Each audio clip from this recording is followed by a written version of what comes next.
BJP booth সভাপতি খুনে তৃণমূলের ডেপুটেশন কর্মসূচি ঘিরেও বিতর্ক। উঠল বিজেপি নেতাদের ধোলাই পেটাইয়ের স্লোগান।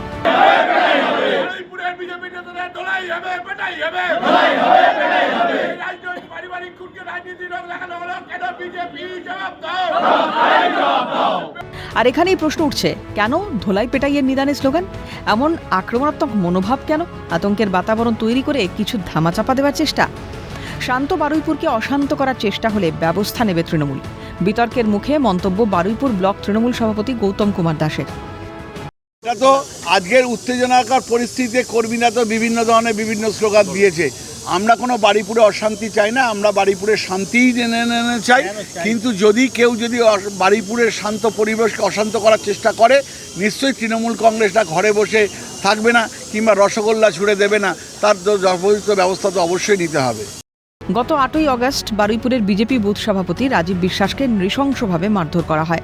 পরের দিন তাকে মৃত ঘোষণা করা হয়। বিজেপি করায় নৃশংসভাবে রাজীবকে হত্যার অভিযোগে সরব গেরুয়া শিবির। যদিও স্থানীয় তৃণমূল কাউন্সিলর অর্চনা মল্লিক পরিবারের বিষয় বলে প্রথম থেকেই দাবি করেছেন। এই আবহে পারিবারিক বিষয়ে রাজনীতির রং লাগানোর অভিযোগে সোমবার বারুইপুর থানার সামনে বিক্ষোভ দেখায় তৃণমূল। বারুইপুরে বিজেপির বুথ সভাপতি রাজীব বিশ্বাস খুন হয়েছে, আর সেই খুনের ঘটনা নিয়ে বিজেপি রাজনীতি করছে, এমনই অভিযোগ তুলে বারুইপুর থানার সামনে বিক্ষোভ দেখাচ্ছে বারুইপুর টাউন তৃণমূল কংগ্রেসের কর্মী সমর্থকরা।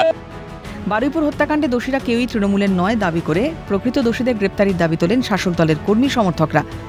আমরা যাতে প্রকৃত দোষীরা শাস্তি পায়, এটা আমরা তৃণমূল কংগ্রেসও চাই। অহেতুক তৃণমূল কংগ্রেসের নামে দোষ চাপিয়ে বারুইপুরে আহামরি কোনো ফায়দা বিজেপি তুলতে পারবে না। মানে আপনারাও দাবি তুলছেন যে যারা এই খুনের ঘটনার সঙ্গে যুক্ত তাদের গ্রেপ্তার করা হোক, কিন্তু তৃণমূলের কোনো প্রকৃত যারা দোষী তাদের গ্রেপ্তার করা হোক। তৃণমূল কংগ্রেসের কোনো কর্মীর নাম দিয়ে তাদেরকে যেন হেনস্থা না করা হয়। রাজীব হত্যায় নিহতের বাবা ভাই গ্রেপ্তার হয়েছে, কিন্তু এখনও পলাতক বাকি দুই অভিযুক্ত। কতদিনে বাকি অভিযুক্তরা গ্রেপ্তার হয় সেটাই এখন দেখার। কিন্তু প্রশ্ন উঠছে, কতদিন অধরা থাকবে অপর দুই অভিযুক্ত? আদৌ কি তারা গ্রেপ্তার হবে? পুলিশের পক্ষ থেকে বলা হচ্ছে যে তদন্ত চলছে এবং দুই অভিযুক্তের খোঁজে এখনও তারা তল্লাশি চালাচ্ছে। দক্ষিণ 24 পরগনার বারুইপুর থেকে তমাল সরকার, ক্যালকাটা নিউজ।